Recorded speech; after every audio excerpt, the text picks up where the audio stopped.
the top 3 reasons why to not get paid in cash, because it is the number one mistake that you can make as a nanny.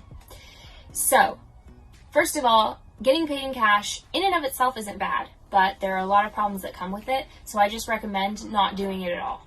There are alternatives to getting paid in cash, like using the Cash App that I have, which if you use my link, we both get $5. I think it's $5.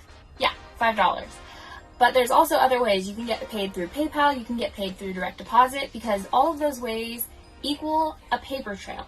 And a paper trail is super important when you're talking finances, because when you don't know where your money's coming from or where your money's going, you can see how that can quickly add up to you not knowing what happened to your money. So in order to keep track of your finances and be ready for tax season, you need to be able to follow the paper trail and know where your money is going and where it's coming from. So one reason why you should not get paid in cash is because you will lose track of payments. This is a huge problem, 1, for filing taxes, but 2, for when you have a dispute or a disagreement in the amount paid or whether or not you got paid from your nanny family. So if you have invoices and you have payment receipts, you'll never lose track of a payment, and so you will never have an issue with the nanny family that you're working with. If an issue does arise, like, I thought I already paid that. How much do you charge again? Like, what? I'm not paying that. What reimbursement fee? I don't remember you taking the kids to the zoo. If something like that ever comes up, you will always have the paper trail, your invoice, and the receipt you sent them once they paid you, to show that, yes, this is the day we did this activity, this is how much I charge, here's my contract, proof of how much I'm supposed to be making hourly, and everything that you need there to solidify that disagreement and solve the problem. So having a paper trail is super important. Whereas if you just got paid in cash, whenever they felt like it, you didn't have a contract, if anything like that happened, you'd have no proof. It'd be your word against theirs. And if they're not wanting to pay you, your word against theirs is probably not the best thing. So, first of all, to handle disputes, don't get paid in cash.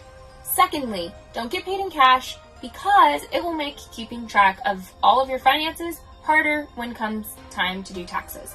So, when you do your taxes, in my tax tracker paper, you can keep track of every invoice that you send immediately after you send it, and by the end of the month you have every piece of information you need for your taxes, so that at the end of the month you put in a number, you put in a date, and then at the end of the year you total up your numbers, boom, your taxes are done. It takes like 5 seconds. I'm not even exaggerating, you guys. I've done my taxes like this for years now, and it takes me no time at all because I take a little bit of time right after something happens to document it, so that later I'm not having to sit there and wonder, what in the world did I make? How much did I make? Who did I make that from again? No questions, because I've written it all down. So you can get the tax tracker, the contract that you use to reference, and the invoice forms all in my complete nanny binder, which is currently 20% off over on Etsy. I'll leave a link below for that, or a link in my bio if you're watching this on Instagram. So, number 1, don't get paid in cash because you won't be able to have any paper proof for solving disputes. Number 2, don't get paid in cash because you won't have any documents for yourself for filing taxes. And number 3, it makes you look unprofessional when you're accepting cash and getting paid under the table. Being a professional nanny is something that a lot of people aspire to when they start out babysitting or they start their first nannying job and they realize how much they love it.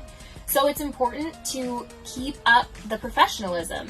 Don't get paid under the table by cash, because ultimately you're saying that your business isn't legit and nobody wants that.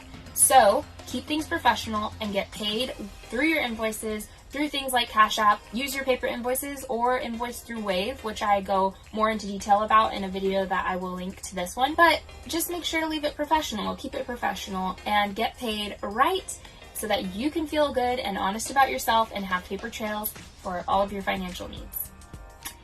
If you have any questions about how to handle your finances as a nanny, how to ask for a raise, or how to get started with your business, like getting your business license and all of that situated, feel free to contact me in my contact page. You can DM me, you can text me if you have my number already, because I don't usually give that out, but if we're close like that, you have my number. Otherwise, I will also be soon opening slots for nannies that want a mentor. I will be opening 30-minute slots where we can chat, so sign up for my email to get notification for when that starts. And in the meantime, I hope you guys have a great weekend, and I will see you back next Saturday. Bye!